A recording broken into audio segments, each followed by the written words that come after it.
तो चलिए आज बात करते हैं एक नई फिल्मी हलचल की। जानवी कपूर, ईशान खट्टर और विशाल जेठवा की एक नई फिल्म आ रही है, होमबाउंड। हाँ, होमबाउंड। और खबर यह है कि इसकी रिलीज डेट आ गई है। हाँ, 26 सितंबर मतलब इसी महीने सिनेमाघरों में। ये जानकारी एक ताज़ा लेख से मिली है हमें। बिल्कुल। और बात सिर्फ तारीख की नहीं है। फिल्म के पीछे कुछ बड़े दिलचस्प नाम हैं। जैसे कि निर्देशक हैं नीरज घायवान। अरे वाह, मसान वाले नीरज खायवान। जी हाँ, वही। और निर्माता हैं करण जौहर, धर्मा प्रोडक्शंस।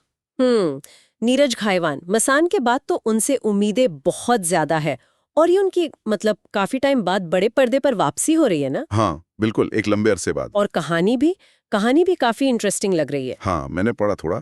उत्तर भारत के दो बचपन के दोस्त हैं। हाँ, और दोनों पुलिस ऑफिसर बनना चाहते हैं। लेकिन फिर जैसे जैसे सपना करीब आता है, उनकी दोस्ती में कुछ दरारें पड़ने लगती हैं। ये महत्वाकांक्षा और रिश्तों के बीच का जो टकराव होता है ना, वो वाली बात है। एक क्लासिक ह्यूमन ड्रामा। और दिलचस्प बात यह है कि ये कहानी सिर्फ कल्पना नहीं है। ये न्यूयॉर्क टाइम्स में छपे एक लेख पर आधारित है। अच्छा, रियल कहानी से प्रेरित। हाँ, बशारत पीर ने लिखा था वो लेख। तो जब कहानी की जड़ें असलियत में होती है ना, तो वो एक अलग ही वजन रखती है, बिल्कुल। तो कहानी बशारत पीर, नीरज गायवान और सुमित रॉय ने लिखी है और डायलॉग्स पर नीरज के साथ वरुण ग्रोवर और नीरज दुबे ने काम किया है। तो लिखने वाली टीम भी काफी सॉलिड लग रही है। बिल्कुल। और इस फिल्म की चर्चा सिर्फ यही नहीं है, मैंने सुना इसका world premiere Cannes film festival में हुआ था। हाँ, इसी साल। और वहां तो कमाल ही हो गया। क्या हुआ? फिल्म को पूरे 9 मिनट का स्टैंडिंग ओवेशन मिला। 9 मिनट? अरे बाप रे, तो बहुत बड़ी बात है। बहुत बड़ी बात है। कान में इस तरह का रिसेप्शन मिलना किसी भी फिल्म के लिए, और खासकर एक भारतीय फिल्म के लिए, ये जबरदस्त है। तो इसका मतलब है कि इसमें इंटरनेशनल अपील है। यकीनन। और इसी बात को और पुख्ता करती है एक और खबर। हॉलीवुड के लेजेंडरी डायरेक्टर मार्टिन स्कॉर्सेज़ी, वो इसके एग्जीक्यूटिव प्रोड्यूसर हैं। क्या? Martin Scorsese? सच में? ये कैसे हुआ? हाँ जी, स्कॉर्सेज़ी। उन्होंने कहा भी है कि उन्हें नीरज की पहली फिल्म मसान बहुत पसंद आई थी। अच्छा। और होमबाउंड की जो कहानी है, उसका जो कल्चरल बैकग्राउंड है, उसने उन्हें बहुत प्रभावित किया। वो इसे भारतीय सिनेमा के लिए एक अहम फिल्म मानते हैं। वाह, मतलब उनका नाम जुड़ना सिर्फ एक नाम नहीं है, वो वाकई कहानी से कनेक्ट हुए हैं। बिल्कुल। और जाहिर है, उनका नाम जुड़ने से फिल्म को एक अलग ही लेवल की प्रतिष्ठा और इंटरनेशनल विजिबिलिटी मिलती है। एक तरह से क्वालिटी का ठप्पा लग जाता है। हाँ, तो मतलब अंतर्राष्ट्रीय स्तर पर इसके और दरवाजे खुल गए होंगे। बिल्कुल।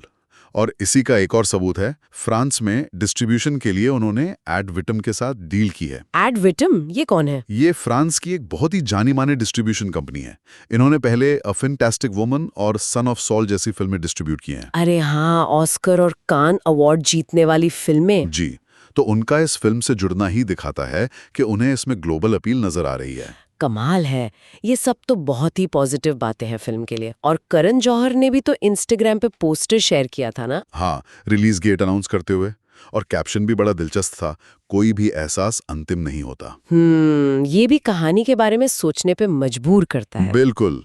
और प्रोड्यूसर टीम में करण जौहर के अलावा अदार पूनावाला, अपूर्व मेहता, सोमेन मिश्रा, ये सब भी शामिल हैं। इंडस्ट्री के बड़े नाम है सब। तो अगर हम सारी चीजें जोड़ कर देखें, एक टैलेंटेड डायरेक्टर हैं जिनकी वापसी हो रही है, नीरज घायवान। हाँ, एक रियल लेक से इंस्पायर्ड कहानी है, दमदार एक्टर्स हैं, जानवी, ईशान, विशाल, फिर कान में इतना जबरदस्त स्वागत, मार्टिन स्कॉर्सेज़ी का नाम और एक बड़ा इंटरनेशनल डिस्ट्रीब्यूटर। हाँ, ये सब मिलकर एक बहुत ही हाई एक्सपेक्टेशन वाली फिल्म बना रहे हैं।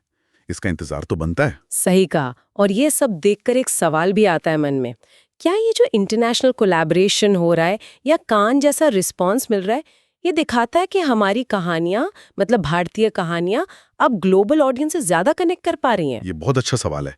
और मुझे लगता है हाँ, ये दिखाता है कि अगर कहानी में दम है, मानवीय भावनाएं हैं और उसे अच्छे से कहा गया है, तो भाषा और कल्चर की सीमाएं मायने नहीं रखती। ये जो अंतर्राष्ट्रीय साथ मिल रहा है, ये फिल्म के पोटेंशियल के बारे में, उसकी पहुंच के बारे में बहुत कुछ कहता है। तो दर्शकों को याद दिला दे, होम बाउंड आ रही है 26 सितंबर को दुनिया भर के सिनेमाघरों में। बिल्कुल। और हाँ, इस पर भी जरूर सोचेगा कि कैसे जो कहानियां अपनी मिट्टी से जुड़ी होती हैं, अपनी संस्कृति से जुड़ी होती हैं, वो भी दुनिया भर में लोगों को पसंद आ सकते हैं, जैसा शायद इस फिल्म के साथ हो रहा है। बिल्कुल, ये देखना दिलचस्प होगा।